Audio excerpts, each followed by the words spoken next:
Welcome everyone again to another episode of the ideaXme show, that profiles humans behind the big ideas that shape the world, inspire the future, innovators, future creators, and for all those that like great stories. I'm Ira Pastor, your ambassador along for the journey today. Today we have the honor to be joined on the show by Dean Stott.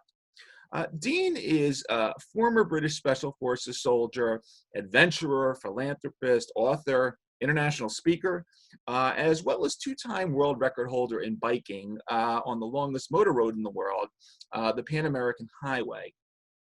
Dean was one of the very first Army members in the UK to join the Special Boat Service, the SBS, which is the Special Forces unit of the United Kingdom's Royal Navy. And throughout his esteemed military career, he's conducted deployments to various hostile environments around the world, been involved in counter-terrorism operations.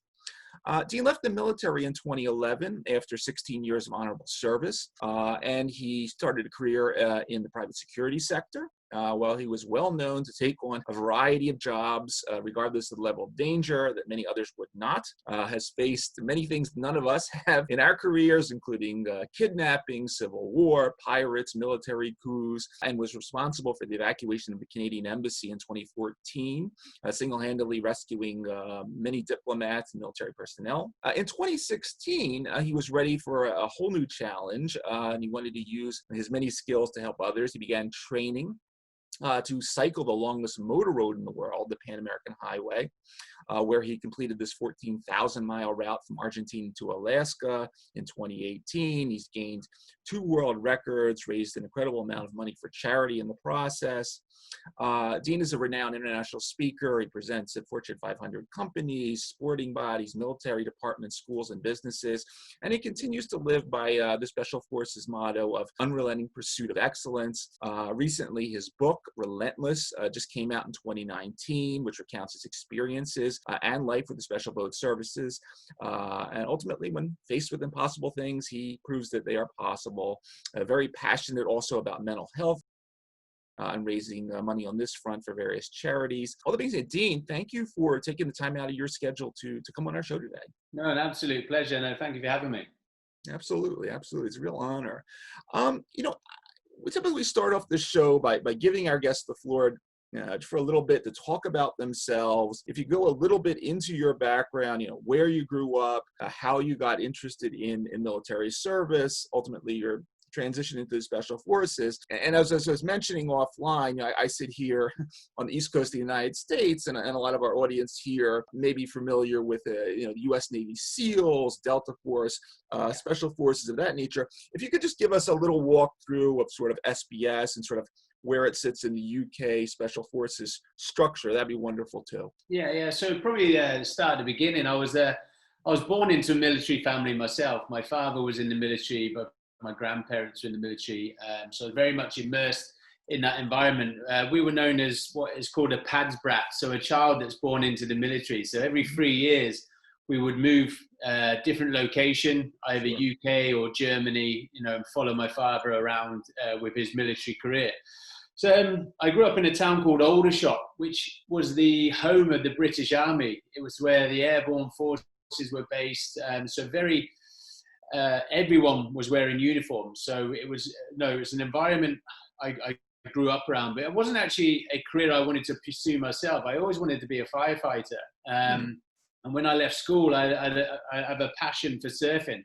So I went to the west coast of UK, and supposed to be for 2 weeks. It ended up being 6 months, and I actually decided to quit college. But my father came down and looked for me. This was 1994, so long before mobile phones. And he came to look for me, and he said, what are you going to do now? You've wasted your education. So I told my father I would join the military myself. But he gave me those warm, comforting words that would last 2 minutes. It wasn't the response I expected. But for me, it was almost a fire in the belly to maybe prove him wrong. But I was probably, 5'7" and 9.5 stone. So, probably about 70 kilos. So I can understand where he was coming from. But I joined the military. My father was in the Royal Engineers, and so I did the same myself, so I could least get a trade from my time in the military. Within a very short period, from the age of 17 when I joined to the age of 21, I was a para, a commando, a diver, and a PTI. I'd done every arduous course that you could do within the Royal Engineers. So the natural path for me was then UK Special Forces. What we have here in the UK, which it differs from America. So prior to this, the Special Boat Service, which, as you rightly mentioned, is the Naval Special Forces, was 100% Royal Marines went to the Special Boat Service. Then we had the Special Air Service, which was opened to all services, the Army, the Navy, and the RAF. But Royal Marines were going to the Special Air Service because they didn't like diving. They didn't like the diving element, which came with the Special Boat Service.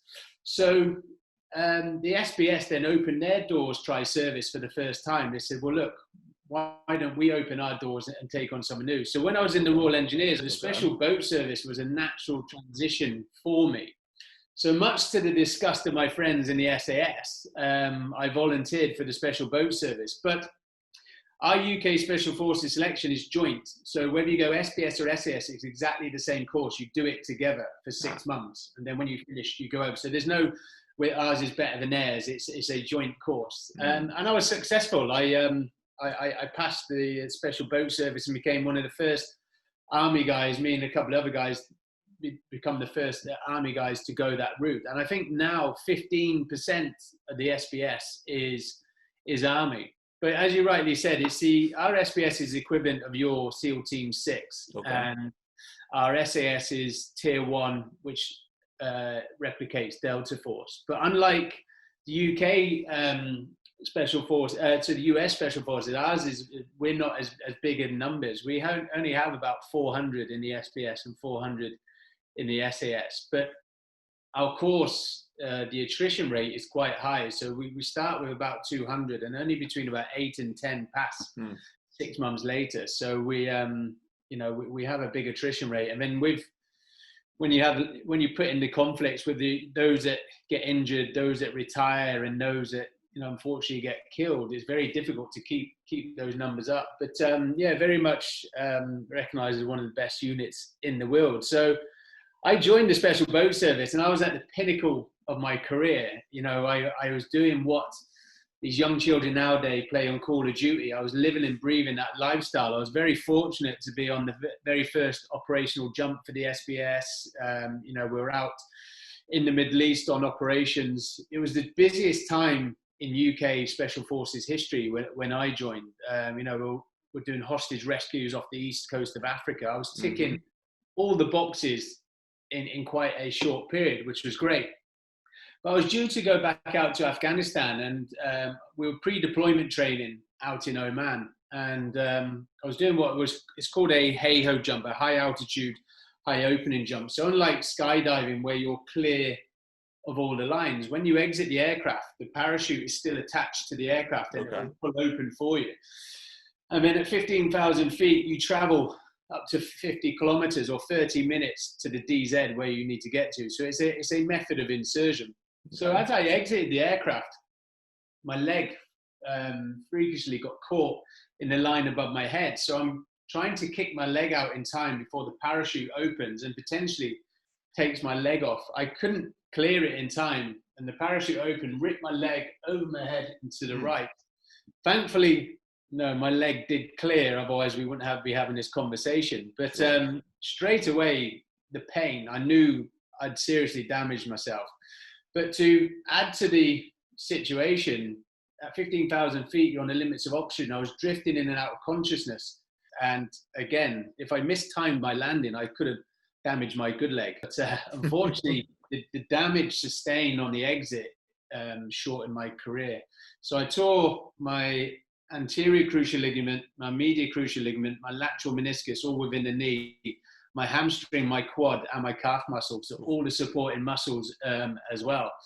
So all I'd ever known from a young boy growing up in the military, joining the military to myself to this point, was that military lifestyle. I did 16 years at this point in the military, and then I was sort of told, thank you for your time. But yeah, I want to because I have some questions obviously about your transition afterwards.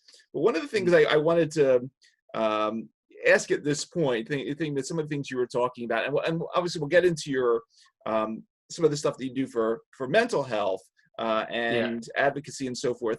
But one of the things I wanted to ask you about sort of up front, so after you had your the high, the high altitude jumping accident, you had this, you obviously had to physically recover, but you had this, as you say, you've been living Call of Duty. My kids play that video game in the next room all the time, but this was your life. And aside from the physical rehab, you had to adapt to civilian life. Just being a normal, back in the normal world. You obviously got into the private security business. You had various assignments and a lot, I guess, a lot very confidential. I read some things about Libya and the UAE and so forth.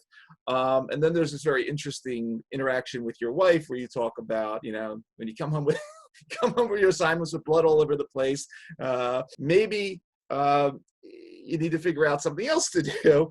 Talk a little bit about sort of the readjustment part, let's say, when you're out, as I say, for 16 years in stuff that none of us ever experienced except in the video game. Talk about that process a bit, if you would, of coming back to the city life, as you put it. So it's only now in reflection, looking back. At the time, I didn't really notice it myself. My wife was picked up on it straight away, but all I'd ever known, as I mentioned, was that military lifestyle. I had a purpose, I had an objective, I had a role within society. And then all of a sudden you've left that environment. So it's what was known as an identity crisis. How do I now fit in society? What is my role? What is my purpose? Military are great that, you knew what you were doing for the next 2 years, week by week, to all of a sudden you need to now keep yourself busy. There's a lot of parallels and synergy between special forces and professional sports athletes, in the fact that you've spent your career building yourself up to be the best you can be, operating in your peak, to all of a sudden, starting all over again. I know it's an identity crisis, but so for me, I was guilty of it myself. When I came out, I was quick to blame others. I was quick to blame civvies. Well, civilians don't understand me, or civilians are always late, and quickly. But I soon picked up, actually, there's nothing wrong with the civilian community. They're normal. It's us that are unique, and we need to fit into your world, not the other way around. So I do a lot of stuff with transition with veterans, and I'd really hammer home that point as well. Don't expect the civilian community to help you. You need to fit into their world. That became quite apparent quite quick for me. My wife's very entrepreneurial. So I see people, guys and girls, when they leave the military, some transitions can be quite smooth and some can be quite turbulent. Mine was quite smooth because my wife, she used to be bank manager of 3 banks. She was finalist last year, Businesswoman of the Year for UK. So she set up my first security company on her BlackBerry. So, without sounding like Liam Neeson, people with these skill sets, our natural progression is the security industry. And, when I used to tell people I was in the security industry, I used to think I was a club bouncer. But in fact, again, it's a diverse industry. But to also add to the personal pressure on myself, when I left the military, my wife was 8 months pregnant. So my first concern was, how am I going to support my wife, my new child? Is there going to be enough work out there? All those sort of questions going on in your head. Also, whilst dealing with the injury, I could only run 100 meters at this point. Thankfully, within 48 hours, I got a phone call. The Arab Spring was kicking off in North Africa. It was in Egypt. It was in Syria. It was also in Libya. Mm-hmm. So I helped set up the British Embassy in Benghazi. Mm-hmm. Straight away, having been in Libya only a couple of days, I soon realized that the Libyans didn't want it being another Afghanistan and Iraq. Once Gaddafi had fallen, they wanted to take control of the country. But I was also trying to find a niche. Where do I fit? how am I going to excel within this industry? How am I going to shine? And a lot of these huge private security companies were charging six-figure sums for crisis management and evacuation plans to the oil and gas, the NGOs, and everything else. And when I scraped the surface, there was nothing in place. So I came home 2 weeks later. My wife gave birth to my daughter, and I said, "Look, do you mind if I take the life savings out? I've got a plan." So I took the money out, what money I had in the bank. I took it out and went back into Libya, and I bought 30 weapons on the black market. And I buried them between Tunis and Egypt, and just spent a month on my own designing my own evacuation plans. So should we need them, the weapons were in position. Thankfully, I've never needed to dig up the weapons. In 2012, I was covering the London Olympics and finished there and flew into Benghazi. And it was September 11th, 2012, when unfortunately, your American ambassador got killed in Benghazi, the Battle of Benghazi. I think they made a film called 13 Hours. Yep. And I was in Benghazi that evening, and I was asked if I could assist getting a German oil company, their engineers from Benghazi back to Tripoli. So I did so over a 3-day period through safe houses that I had in the desert back to Tripoli. And because of the success of that, 2 years later, I was in Brazil covering the World Cup, and I got a phone call from the Canadian embassy. So it's now was the Tripoli War, which is a civil war between the government and the militia, which is still ongoing at the moment. And the American embassy had shot, the British embassy, the Italians, and they'd all left. The Canadians were stuck behind. So I flew in, and I single-handedly evacuated the Canadian embassy, 18 military and 4 diplomats from Tripoli, from Libya to Tunis. But still, I never had to dig up any of my weapons. The success of these security stories was understanding the demographics, the politics, the tribal influences within the country. Wasn't actually going around walking with weapons and bullying our way through. It was actually just communicating with the right people in the right areas. So I sort of looked at what other security companies were doing, what other embassies were doing, and where there was failings. And sort of picked up on that. So I work on my own normally, Yemen, Somalia, Libya. I work as a one-man team. Fascinating. And then you find the Pan American Highway, which, for those that, once again, reading about you have cycled, but up until that time, 20 miles was sort of the limit. And now I was, once again, I'm sitting here in America. I know very little about the Pan American Highway, but let me just go through a few things that I've learned.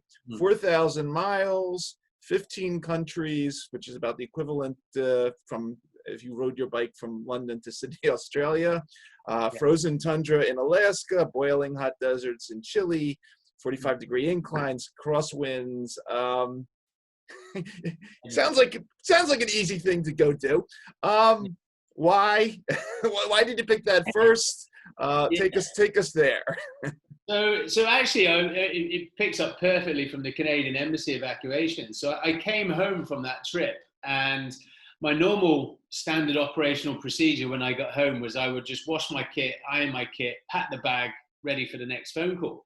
And as you mentioned earlier, one of my shirts was covered in blood because I had to administer first aid at a road traffic collision on the border. So I asked my wife if we could get the blood out of my shirt, and she said, yes, we can, but I'm more interested in why there's blood in there. So I sort of explained what I'd just done. And she said, she goes, have you heard yourself? That isn't the norm. And again, this is the pin drop moment is I'd only spent 21 days home in the 365-day year. I was trying to match that adrenaline rush I had while still in the Special Forces without coming to terms with the fact that I'd left. I disconnected from society. Evacuating embassies and burying weapons was normal for me, when in fact, in reflection, looking back, it wasn't normal. So something had to change. And actually, in chapter 16 in the book, it's called Dead or Divorced. So that's the period where I'm in at the moment. So my wife, she said, look, you don't need to be taking these risks anymore. We've got a young family, come stay at home. So from the period that I left the military to now was about a 5-year period. I was in the private security sector. I'd neglected my own physical and mental well-being because I was just so fixated on getting the jobs done and achieving them. So my injured leg now was 2 kilos lighter than my good leg because of the muscle wastage. So yeah, so I just bought a push bike, and I worked with my wife in the property industry. I bought a push bike off Amazon and just cycled to and from the office. So it's about 16 kilometers one way and 16 kilometers back. But straight away, just being active, active again, I felt a huge weight off my shoulder. I felt a huge relief. But you can imagine with my backstory, sat in these architects and planners meetings, I wasn't really interested in the drawing of these buildings. I was more interested in the coffee and the biscuits. Right. And so my wife could see that glaze over my eyes, and she said, "You need to do something." So it was about a month before my 40th birthday. So I was getting a bit of a midlife crisis rush, and I said, "Well, I've always fancied doing a world record." And my wife said, "Well, what in?" And I said, "Well, why not cycling? Because it's not hurting my knee." So I was thinking, maybe, Land's End John O'Groats here in UK. But my wife then found the world's, as you mentioned, the world's longest motorable road, which is 14,000 miles or 22,000 kilometers from the southern point of Argentina in Tierra del Fuego to Prudhoe Bay in northern Alaska. So I thought, perfect. So still having only cycled 20 miles or 32 kilometers, I applied for the world record, and Guinness came back 6 weeks later and said, "You've been successful on your application." So that was how we got into the bike ride. I'm very good friends with Prince Harry, so him and I met each other 13 years ago, and we've done some stuff before in charity work. So I rang him up and I told him about my intentions on this bike ride, and I never cycle, can I cycle the world's longest road?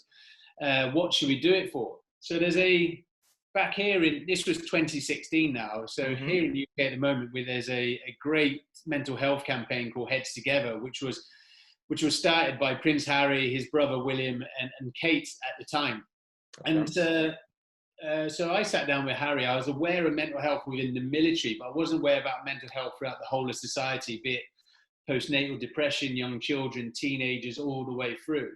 So he made me aware of this, and I thought, perfect. So that was the campaign which I would be cycling for, and that was it. That's how I then started my training. So my target was to raise £1 million,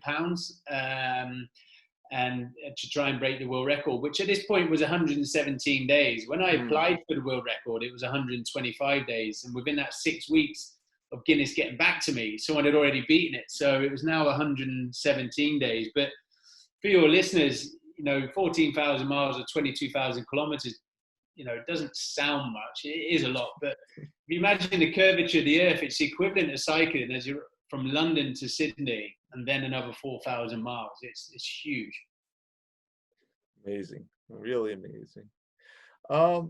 You mentioned, the Heads Together was your target, that you raised a lot of money for these various health challenges, some which we talk about on the show. We've talked about the stigma of depression, and also raising awareness of teenage suicide, which is becoming a big problem here in the US lately. Talk a little bit about some of the mental health issues that you see in the military. Obviously, elite fighters like yourselves are taught to obviously suppress a lot of that. You're going to see a lot of things in terms of death and destruction during your career. Just like, turning off the excitement of coming back to civilian life is not easy. I'm sure turning off a lot of these thoughts in soldiers and so forth is a leading cause of, PTSD and so forth. Talk about a little bit of what you see there, and some of the initiatives at Heads Together are going to be focusing specifically on the military, helping ex-military folks come back. So the Heads Together campaign was great because it covered, there was the military charities, there was the male suicides, there was a young, it did the whole spectrum, which was great. But from the military side, you're right, you touched then, you know, post-traumatic stress or PTS, because we don't like to call it PTSD because it's not a disorder. So I like to call it PTS. But everyone's very quick to stigmatize anyone in the military and say, right, it's PTS. If someone has if someone's not feeling great, they're just, well, you're military, so it's PTS. And, well, it isn't. So a lot of the guys and girls that join the military actually may not come from great backgrounds. You know, joining the military is an out for some of them to be getting away from, you know, what they're used to in growing up. So I heard a great statistic that actually 75% of those in the military with post-traumatic stress has got nothing to do with their time in the military. It's something to do with their time in their childhood. Yeah. It's just something that they've witnessed or a trigger during their time in the military, which has brought it back to life. Huh. So that's one thing I'm really keen to get across to people is actually, you know, the military may have just triggered something for them, but everyone's very quick. Yes, we see things that which aren't nice now and then, but I think everyone's able to deal with certain situations. It's when it starts compiling, when you see more and more, or you have other situations. So a lot of the issues that I see with the guys and girls is actually when they leave the military, because they're not used to working in a civilian environment. They don't know, like when we leave the military, we get taught about CVs and interview techniques. Well, I've never had an interview and I've never written a CV. Who do I speak to in my local, council about such and such? You've also gone away from being in a tight-knit team to almost being on your own again. A lot of guys, unfortunately, get divorced as well when they leave as well. When you start adding all those sort of pressures on, the military have really, they've really addressed mental health over the last few years. You know, I do a lot of guest speaking at some of the military establishments, and it's great to see now that, you know, who you need to speak to. And it's all, you know, it's not broadcast, it's all behind closed doors. Sure. Whereas before, a lot of guys and girls probably felt that if they admitted they had mental health problems, then, you know, that would be the end of their career. They would no longer progress. But I think the great thing about the Heads Together campaign, especially with likes of Prince Harry and them come on, and professional sports people, it doesn't matter who you are, it affects everyone. It's just being able to manage it. And with the campaign that I was doing, when Harry introduced me to the Royal Foundation, you know, the first question was, how much are you looking to raise? And I said, £1 million. And then the next question I got was, well, what is the message you're trying to promote with this challenge? And I hadn't really thought about it because Harry had asked if I would do it. So I just said, well, physical activity helps your mental state. And I said, oh, no, you can't use that. I said, well, why not? And said, because it's not been scientifically proven. So I ignored them anyway and carried on using that. But now, 4 years later, it's very much recognized as one of the coping mechanisms, if not one of the best coping mechanism for mental health. And I think that, going back to your original question with the military, may also be a factor when guys and girls leave. Because in the military, you've got free gym membership. It's part of your lifestyle, being physically active. When you leave the military, you don't have those luxuries. You don't need to be physically fit. And I think that too can have an effect on people's mental health. Listening to you, I mean, you see it all coming together. And yeah, we've talked about sort of what we'll refer to this, the psychobiologic component here. And clearly you're right on target there, that there's such an important connection, just not moving, you know, whether it's, you know, biking 14,000 miles or taking a jog for 20 minutes. There's such benefit. And I think it's the one thing, because we talk a lot about aging and longevity on the show. And, you know, while, you know, there's people developing all sorts of drugs and this and that, at the end of the day, the basics, we come back to exercise and eating well, does a lot for us. And I think that's extremely important. I did hear a great analogy that the body is like a river. It needs to keep flowing.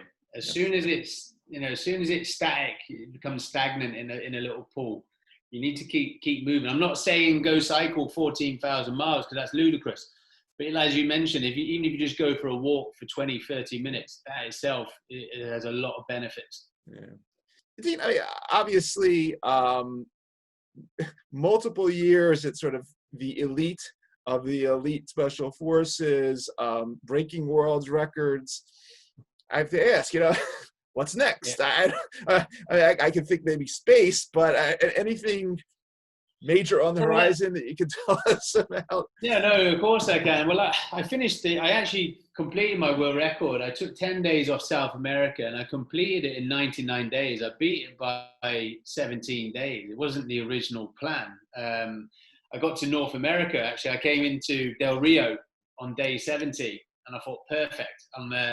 I sort of going back as well, I spoke to the previous record holders and they'd all gone from north to south. All their issues were in South and Central America. So Right. the military planning, or the military man in me thought, well, why take a gamble with the second half? Why not address those issues early and get them out of the way? So I went the opposite of everyone else. And I got into North America day 70 and I thought, perfect. And my wife, who was the campaign director, she kept all the distractions away from me. She rang me and told me being invited to Harry and Meghan's wedding, which changed the dynamics completely of this challenge. So for me to get back, I had to be finished by day 102, which is 15 days ahead. So going into that phone call, I was 14 days ahead. 10 minutes later, I was a day behind. So I had to readjust the way that I cycled in North America and Canada. I got to Lubbock in Texas on the day after, and I had 60-mile-an-hour winds and tornadoes, so I was stuck for another 24 hours. So I was now 2 days behind target. And there's an app on your phone called Windy TV, which gives you the strength and directions of the winds forecasted every hour for the next 2 weeks. So I just played chess with Mother Nature and I had to cycle 340 miles in the next 36 hours to miss the next weather window in Lubbock, and just played chess through North America till I got to Canada. I had 17 days planned. I did it in 11 and a half and gained all that time back. So it wasn't the original plan to be under 100 days, but that was the reason for me getting back a lot earlier, was because of the wedding. But I did the bike rides, so I wasn't burying weapons and smuggling people across borders and taking those risks. I never saw it as a career in guest speaking. I didn't see it as another book, as a book and things like that. So, the first two questions when I got home was, the first one, this was genuine, was how was the wedding? That was the first question. And then the second was, what was next? And so for me, my USP, when my sponsorship marketing team did a SWOT analysis, which was your strengths, your weaknesses, your opportunities and threats of the whole challenge, the only weakness that came out was my arrogance towards the cycling community, that this guy has never cycled before and is going to cycle the world's longest road. So I like to be the underdog. I like to challenge myself. So my USP is to take a sport or discipline I've never done before and find the biggest challenge. Okay. So the next one, the plan was for this year, but obviously COVID's moved it to the right. The plan is to kayak the River Nile from source to sea. It's never been done before, 4,280 miles from Rwanda all the way through to the Mediterranean Sea. So I've cycled the world's longest road, and the plan is to paddle the world's longest river. But just take that same mindset, that same approach from my time in the military, my time on the bike, and just drop it into a different discipline. Amazing. Yeah, I mean, that clearly is, taking something that sounds pretty impossible and doing it. So I thought you were going to say you're going to swim across the Atlantic Ocean, but hey, I guess that'll be afterwards. But really fascinating story, Dean. It's inspiring and eye-opening, and you really epitomize the sort of human potential and what is possible if you just, as we talked earlier on about resilience and mental robustness and so forth, and if you put your mind to these things, you really you can accomplish anything, and you definitely are quite inspiring for all sorts of people. And I really I take my hat off to you. I had one on. Really wishing you the best, and I want for everybody that's going to be watching this episode of IdeaXme or listening on the various podcast networks. You've been listening to the amazing Dean Stott, former Special Forces soldier, adventurer, philanthropist, author, international speaker, multiple-time world record holder. Pick up his book, Relentless, on Amazon and a variety of other sources. Dean, thank you for taking the time to come on today. Thank you for taking the time to tell your story. And as we say, thank you for moving the human story forward, because everything you're doing is so inspiring for us normal city people. Thanks so much. Appreciate it. It was really great.